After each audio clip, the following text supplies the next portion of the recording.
Hello friends, ಬನ್ನಿ ಎಲ್ಲರೂ. ಇವತ್ತು ಏನು ಮಾಡೋದು ಅಂತ ಯೋಚನೆ ಮಾಡ್ತಾಯಿದ್ದೆ. ಸಂಡೇ ಅಲ್ವಾ, ಏನು ಸ್ಪೆಷಲ್ ಮಾಡೋದು ಅಂತ. ಆಮೇಲೆ ನೆನಪಾಯಿತು ಮನೆಯಲ್ಲಿ ಮಂಡಾಳಿತ್ತು. ಹಾಗಾಗಿ ಮಂಡಾಳನ್ನು ಚೆನ್ನಾಗಿ ತೊಯಿಸಿದೆ. ಅದನ್ನು ತೊಯಿಸಿ ಸ್ವಲ್ಪ ನೆನೆಸಿ ತೆಗೆದಿಟ್ಟು ನಂತರ ಅದಕ್ಕೆ ಬೇಕಾಗೋ ಒಗ್ಗರಣೆಯನ್ನು ತಯಾರು ಮಾಡಿಕೊಂಡೆ. ಅದರಲ್ಲಿ ಮಾಮೂಲಿ ಒಗ್ಗರಣೆ, ಸೇಮ್ ಎಣ್ಣೆ, ಸ್ವಲ್ಪ ಸಾಸಿವೆ, ಆಮೇಲೆ ಈರುಳ್ಳಿ, ಟೊಮೆಟೊ, ಆಮೇಲೆ ಒಂದು ಸ್ವಲ್ಪ ಕೊತ್ತಂಬರಿ ಸೊಪ್ಪು. ಅದಾದಮೇಲೆ ಅದು ಸ್ವಲ್ಪ ನೀರು ಚೆನ್ನಾಗಾಗಲಿ ಅಂತ 1-2 ಸ್ಪೂನಷ್ಟು ನೀರು ಹಾಕಿದ್ದೀನಿ ಅಷ್ಟೇ.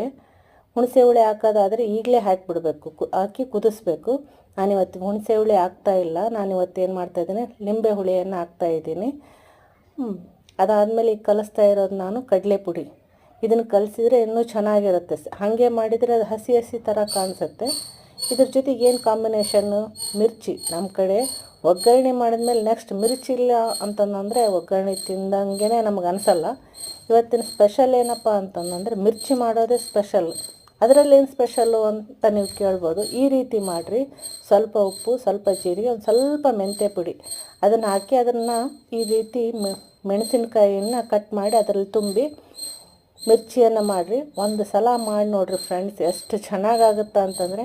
ನಾನು ಯಾವಾಗಲೂ ಮಿರ್ಚಿ ಮಾಡಿದರೆ ಇದೇ ಥರನೇ. ನಾನು ಮಾಮೂಲಿ ಮಿರ್ಚಿ ತಿಂದರೆ ಅಷ್ಟು ಟೇಸ್ಟ್ ಅನಿಸಲ್ಲ. ಈ ರೀತಿ ಮಾಡ್ಕೊಂಡು ತಿಂದರೆ ನನಗೆ ಆವಾಗ ಮಿರ್ಚಿ ತಿಂದದ್ದು ಅಂತ ಅನಿಸೋದು. ಅಷ್ಟು ಚೆನ್ನಾಗಿರುತ್ತೆ ಅದು. ನೋಡಿ ಯಾವ ಥರ ಉಬ್ಬಿದೆ ಅಂತಂದು ಹೇಳಂದು ಅಲ್ವಾ. ಬನ್ನಿ ಮತ್ತೆ ಎಲ್ಲರೂ ಮಿರ್ಚಿ ಒಗ್ಗರಣೆ ಸಂಡೇ ಸ್ಪೆಷಲ್ ತಿನ್ನೋಣಂತೆ. ಓಕೆ ಫ್ರೆಂಡ್, ಸಬ್ಸ್ಕ್ರೈಬ್ ಮಾಡಿ, ಮೆಸೇಜ್ ಮಾಡಿ ಪ್ಲೀಸ್.